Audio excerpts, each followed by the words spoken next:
बोले बाके बिहारी लाल की।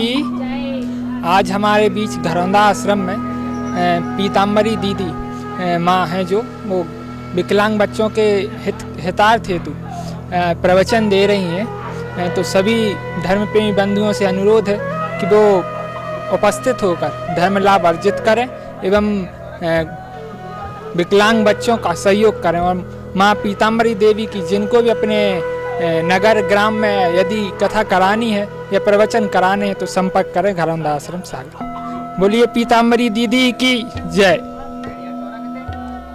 श्री कृष्ण गोविंद हरे मुरारी, हे नाथ नारायण वासुदेवा। श्री कृष्ण भगवान की जय, बाके बिहारी महाराज की जय, रावतपुरा सरकार की जय। आज जीवन के 5 सूत्रों पर हम चर्चा करेंगे। जीवन किन मूल्यों के आधार पर चलता है, हमें अपने जीवन में किन चीजों को धारण करना है, ये समझने की आवश्यकता है।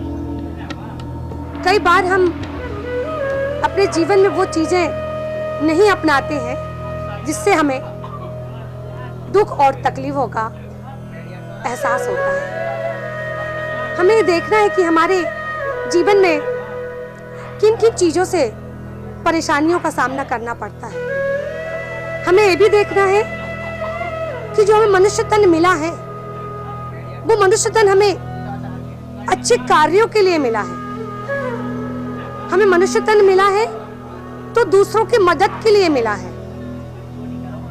हमें अपने परिवार के साथ साथ हमें दूसरों को भी अपने भाव में सेवा के साथ उतारना है। हमें यह भी देखना है कि हम अपने जीवन किन मूल्यों पर चला रहे हैं। हम बहुत से अपने संस्कारों को भूलते जा रहे हैं। हम बहुत से अपनापन अपने परिवार को भूलते जा रहे हैं और हमें देखते आ रहे हैं कि परिवार का प्रेम स्नेह कम होता जा रहा है। आज की महिलाएं अपने परिवार को बंटवारा करती जा रही हैं। हमें अपनी वहीं पर ही शुरुआत वहीं से करना है कि जब हम अपने परिवार की शुरुआत करते हैं, हम अपने घर से ही वो चीजों को खत्म करें। सबसे पहले अहंकार एक ऐसी चीज है जहां पर हमें विनाश की ओर ले जाता है। अहंकार एक ऐसा है जहां पर हमें अपने अंदर के स्वाभिमान को खत्म करता जाता है। अहंकार हमें अपने प्यार स्नेह को खत्म कर रहा है। हमें समझना होगा आज के परिप्रेक्ष्य को। आने वाला समय हमारे बहुत सी चीजों को खतरा बन रहा है। बच्चियां हैं जब अपने पीहर से ससुराल की तरफ जाती हैं, ससुराल की ओर जाती हैं, ससुराल में कदम रखती हैं, तब हमें देखने को मिलता है कि बहुत सी ऐसी चीजें होती हैं जब हम बच्चियों को शुरुआत में संस्कार देना पड़ता है, लेकिन हम वो संस्कार नहीं देते हैं। हम बच्चियों को प्यार स्नेह तो रखते हैं, लेकिन उनको काफी कुछ लाड़ और प्यार में बिगाड़ते जाते हैं। जब वो प्यार और लाड़ में बिगड़ती जाती हैं, तो आने वाले समय में वो हमारे हाथ से निकल जाती हैं। जब घर परिवार में बच्चियां रहती हैं, तो वो माता पिता के सानिध्य में रहती हैं और वहीं पर ही माता पिता के सानिध्य में रहकर वो संस्कार को भटकती जाती हैं। क्यों? क्योंकि वो माँ की एक भी बात सुनने को तैयार नहीं रहती है। वह ये सोचती है कि नहीं, हम जैसा जी रहे हैं वो सही जी रहे हैं। उनको अच्छा और बुरा बताने के लिए एक माँ और पिता रहते हैं, लेकिन वह उस चीज को हटा देती है। उसको बताना चाहती है, लेकिन किसी कारण से अपनी बच्ची को नहीं बताती है। वह कारण क्या होता है? प्यार, लाड़, दुलार, ज्यादा स्नेह। इन सब चीजों में बच्चियों जो है वह अपने माता पिता से दूरियां बना लेती हैं। देर रात उठना, देर में सोना, होटल में खाना और माता पिता की बात को ना मानना, और धीरे धीरे कर कर वो जिद्दी हो जाती हैं। और जब जिद्दी हो जाती हैं तब वह ये नहीं समझती कि हमारा अच्छा और बुरा क्या है। वह नहीं समझती। क्यों? क्योंकि उनको अच्छा और बुरा दिखाने वाला कौन होता है? एक माता। और जब वो माता उनको अच्छा और बुरा नहीं बता रहे हैं तो वह बच्ची अपने रास्ते से भटकती जाती है। हमें देखना है हमारा परिप्रेक्ष्य, कई चीजों में चेंजेस, परिवर्तन होता जा रहा है। और वो परिवर्तन होने का कारण सिर्फ एक ही है, हमारा परिवार। हमारे परिवार में ही बिखराव हो रहा है, हमारे परिवार में ही दूरियां बढ़ रही हैं। आज भाई भाई को नहीं समझ रहा, आज उस घर में माता पिता को बच्चे पूज नहीं रहे हैं, लड़का माता पिता को आश्रमों में भेज रहे हैं। इन सब चीजों को आज हमें समझने की आवश्यकता है। हमें देखना है कि हम किन चीजों पर अपने परिवार को फोकस करें, और इसमें पूरी ही जिम्मेदारी अगर है तो माँ की जिम्मेदारी है। क्यों? क्योंकि माँ बच्चे की प्रथम पाठशाला होती है, प्रथम पाठशाला।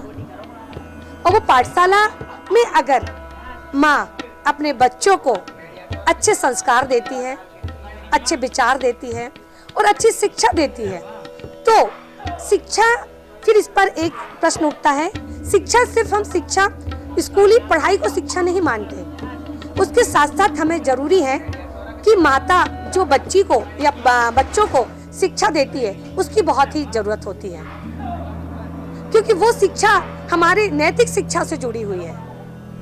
और नैतिक शिक्षा हमारी प्रथम घर परिवार से चालू होती है।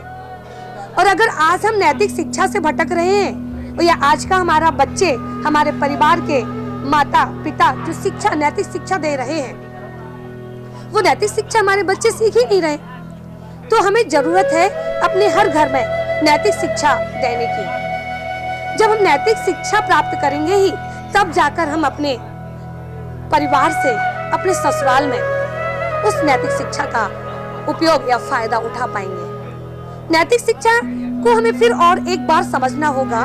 नैतिक शिक्षा की जो नींव है वो हमारे घर और परिवार से चालू होती है।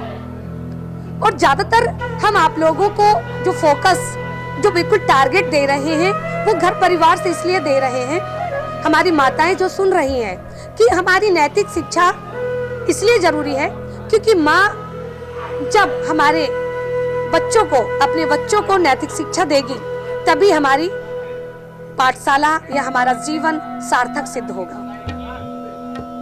इसको हमें दूसरे हिस्से को देखना होगा कि जब हम अपने उन रिश्तेदारों को देखते हैं, हम अपने उन परिवारों को देखते हैं जो हमारे अड़ोस पड़ोस में रहते हैं।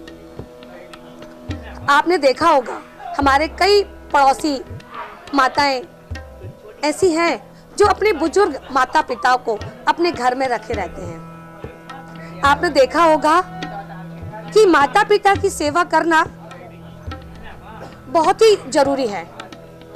इसलिए है कि माता पिता हमारे जीवन की वो पूंजी है, जिस पूंजी को हम धन दौलत से नहीं पूछ सकते, हम धन दौलत से नहीं कह सकते, धन दौलत से नहीं तौल सकते। माता पिता हमारी वो पूंजी है जो हमारे जीवन को विशेष मूल्यों पर, विशेष आधारों पर या विशेष एकता और शांति चार्य को जोड़ती है। हमें इस सब चीजों को बहुत बारीकी से देखने की आवश्यकता है। हमें ये भी देखना होगा कि कई बार हमारे परिवार में माता पिताओं को वो सम्मान नहीं मिलता है जो सम्मान मिलना चाहिए। हमें ये भी देखने की है। हम लोग जब माताएं से बात करते हैं, हम जब बहनों से बात करते हैं, तो वो अक्सर बात करती हैं अपनी माँ की, लेकिन अपनी सास की बात नहीं करती हैं। अपनी माँ की बात करती हैं, लेकिन उनको नहीं पता कि आप जिस सास के लिए सम्मान देती हैं या सम्मान देंगी, वह उससे आपका पूरा परिवार चलेगा और उसी परिवार से ही आपका सम्मान और आगे बढ़ता जाएगा। आज आपने देखा होगा हर परिवार में दुख है, हर परिवार में अशांति है और हर परिवार कहीं ना कहीं किसी न किसी संघर्ष से जूझ रहा है। आपने देखा जिस तरह वर्तमान में हम कोविड जैसी बीमारी से जूझे, इसी प्रकार हर घर में भी एक बीमारी है, हर घर में अशांति है, हर घर में भाईचारा नहीं है, हर घर में प्यार नहीं है। तो हमें उस प्यार और भाईचारे को कैसे, प्यार स्नेह को बढ़ाना है, उस भाईचारे को कैसे अपनेपन में परिवर्तित करना है, इस सिर्फ एक ही कर सकता है, वो भी घर की माँ, घर की पत्नी, घर की बहन, ये लोग कर सकती हैं। क्यों? क्योंकि महिलाओं को कई ताकतें होती हैं। महिलाओं को नौ देवी कहा जाता है, नौ देवी के रूप है हम लोग। और जब हम उस सब चीज को समझते हैं, हम उस चीज को मानते हैं, तो हमारे अंदर वो सारी ताकतें हैं जिन ताकत से हम अपने परिवार में शांति ला सकते हैं, सुख ला सकते हैं, एकता ला सकते हैं, भाईचारा ला सकते हैं। इस सब चीजों को आप लोगों को और समझना हो तो इसको हम कई चीजों में देखें कि जब परिवार में हम एकता और भाईचारे की बात करते हैं तो हमें सबसे पहले ये देखना होगा कि हम दूसरों को नहीं झांकें, हम अपने घर परिवार में जलन और ईर्ष्या नहीं रखें। आधा परिवार जो, अगर आधे परिवार की जब हम बात करते हैं, आधी फैमिली की बात करते हैं, आधे घरों की बात करते हैं, तो आधे घरों में आपसी कलह, आपसी नफरत सबसे ज्यादा है। और इसके लिए सिर्फ माता ही जिम्मेदार नहीं होती है, इसके साथ साथ पूरा परिवार जिम्मेदार होता है। हमें देखना होगा कि हम अपने परिवार को संगठित कैसे करें, हम अपने परिवार को एकजुटता में कैसे लाएं। आपको परिवर्तन होने की आवश्यकता होगी, आपको परिवर्तन लाना होगा। जब भी आप परिवर्तन लाएंगी तभी आप एक अच्छे परिवार, एक अच्छे देश, एक अच्छे समाज का निर्माण कर पाएंगे। एक एक घर की माताएं अगर इस चीज का संकल्प ले लेती हैं कि हमें अपने घर में सुख शांति के साथ अगर लक्ष्मी का वास चाहिए है तो घर की महिलाओं को सम्मान मिलना चाहिए। घर की महिलाओं को सम्मान और हर चीज से उनकी बात को महत्व देकर हमें उनकी मदद करना चाहिए। हम जब इन सब चीजों को मदद करेंगे, हम जब इन सब चीजों को आगे परिवार को एक साथ लेके चलेंगे, जब भी एक अच्छे परिवार, अच्छा देश, अच्छा समाज हमारे सामने तैयार होगा। और जब माता इस चीज को समझ लेगी कि हाँ, हमसे ही देश है, हमसे ही समाज है, हमसे ही हमारा परिवार है, तो शायद आज हम जिस बिखराव की बात कर रहे हैं, आने वाले समय वो हमारा एक संगठित परिवार होगा। और उस परिवार को हमें विशेष रूप से देखना होगा। हम एक भजन के साथ सबके साथ कहेंगे कि सब ताली बजाएंगे।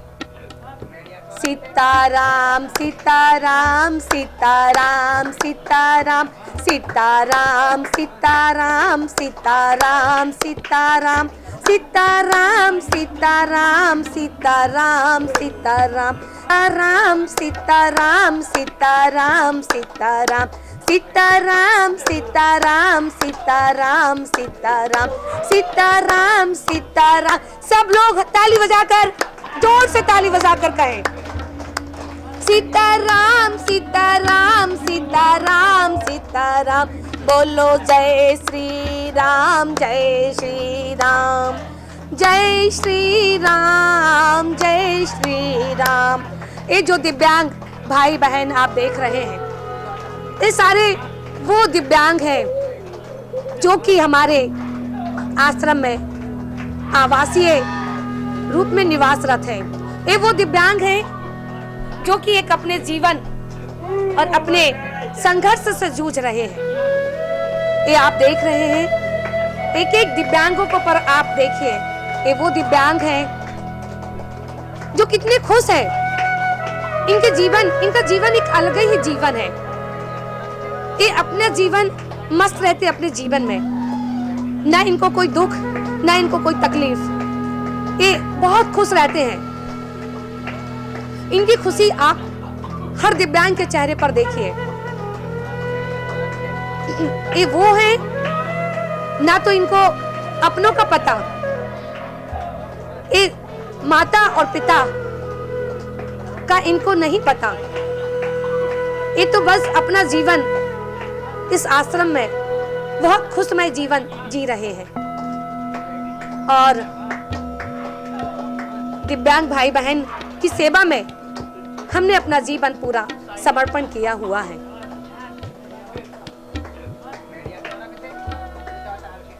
और इस सब चीज हमारा एक घरौंदा आश्रम चल रहा है। घरौंदा आश्रम में हमारे दिव्यांग भाई बहन निवासरत हैं।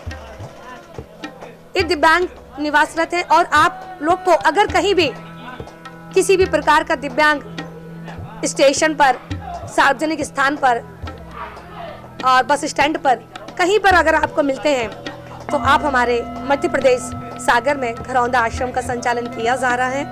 आप हमारे किसी भी दिव्यांग भाई बहन को घरौंदा आश्रम पहुंचाकर एक पुण्य लाभ अर्जित कर सकते हैं, क्योंकि वो दिव्यांग हैं जिनको हमने अपना परिवार माना है। ये वो दिव्यांग हैं जो हमारे जीवन पहलू से जुड़े हुए हैं और हर इंसान को, हर व्यक्ति को, हर समाज सेवी को और हर परोपकारी लोगों को, दिव्यांगों के लिए, समाज के इन वर्गों के लिए मदद करना चाहिए, आगे आना चाहिए, जिससे कि ये अपने और जीवन में आगे बढ़े और एक सुदृढ़, एक संगठित समाज की स्थापना कर सके। जय श्री राम।